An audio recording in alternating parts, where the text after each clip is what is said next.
আমি তাকে নিয়ে বললে আসলে ইমোশনাল হয়ে পড়বো। এরকম ট্যালেন্টেড পার্সন যদি আরো 10টা থাকে তাহলে আমাদের ইন্ডাস্ট্রি অন্য জায়গায় চলে যাবে। তার সাথে কাজ করার অভিজ্ঞতাটা কেমন হবে এখন আমি বুঝতে পারছি না, না জানি কত বকা খাই আমি। এবং এই ডিসিশনটা নেওয়া খুবই ভালো হয়েছে যে কালকে শুটিংয়ে যাচ্ছি, আজকে প্রেস কনফারেন্স, আজকে সবাই সবার দোয়া নিয়ে কালকে শুটিংয়ে যেতে পারছি। এই জিনিসটা আমার খুবই ভালো লেগেছে, কারণ সবার দোয়া আসলে একটা কাজের জন্য কিংবা যে কোনো কিছুর জন্য অনেক বেশি important. So thank you so much বঙ্গকে। ভাইয়া আপনাকে অনেক অনেক ধন্যবাদ। আপনার সাথে এই প্রথম অনেক কাজের কথা হয়েছে, বাট সব মিলে আসলে কাজটা করে ওঠা হয়নি।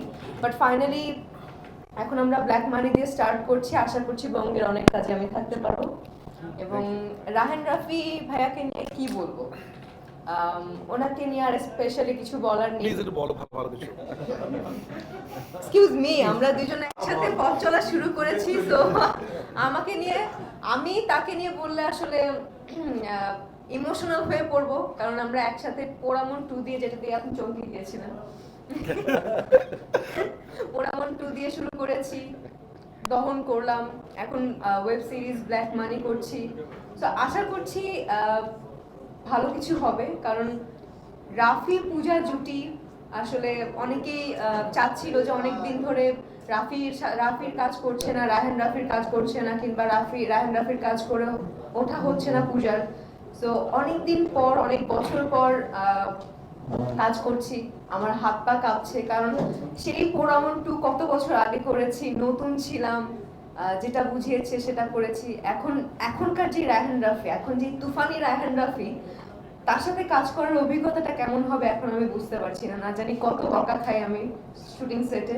প্লিজ তারপর আমাকে বকো না, একটু বুঝিয়ে বললো, আমি বাচ্চা মানুষ, ভালো করে ট্রাই করব।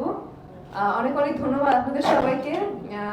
দোয়া করবেন সবাই যাতে ব্ল্যাক মানি আসলে অনেক সুন্দর করে কাজটা করে এসে ওয়াইপ করতে পারি। কি যেন বলবো, কে বললো ওয়াইপ করতে পারি না। খুব সুন্দর স্টোরি, আর রাহেন রাফি স্টোরি নিয়ে কোনো কিছু বলার নেই আসলে ওরকম ভাবে। তো দোয়া করবেন সবাই যাতে কাজটা ভালো করে করে আসতে পারি এবং আপনাদেরকে সুন্দর করে দেখাতে পারি। Thank you. আমি যখন এর আগে 2টা কাজ করেছি, উফ, থ্যাংক গড আমি বকা খাইনি। বাট এখন আমি যেটা বললাম না, যে এখন তুফানি ডিরেক্টর রাহেন রাফি, এখন বকা খাবো কিনা আমি জানি না, এটা কালকে বুঝতে পারবো। আমি খুবই ভয়ে আছি। আমি কোনোদিনও আর্টিস্টকে বকা শুটিং করি। তুমি শুনছো কখনো?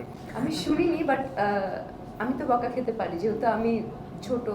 না, আমার কাছে মনে হচ্ছে যে না প্রোগ্রামটা একটু নায়িকা আসার পর প্রোগ্রামটা একটু বোর হচ্ছিল, তো একটু জিনিসটা মজা করলাম আর কি আমরা। আপনারা একটু এন্টারটেইনমেন্ট পাইলেন।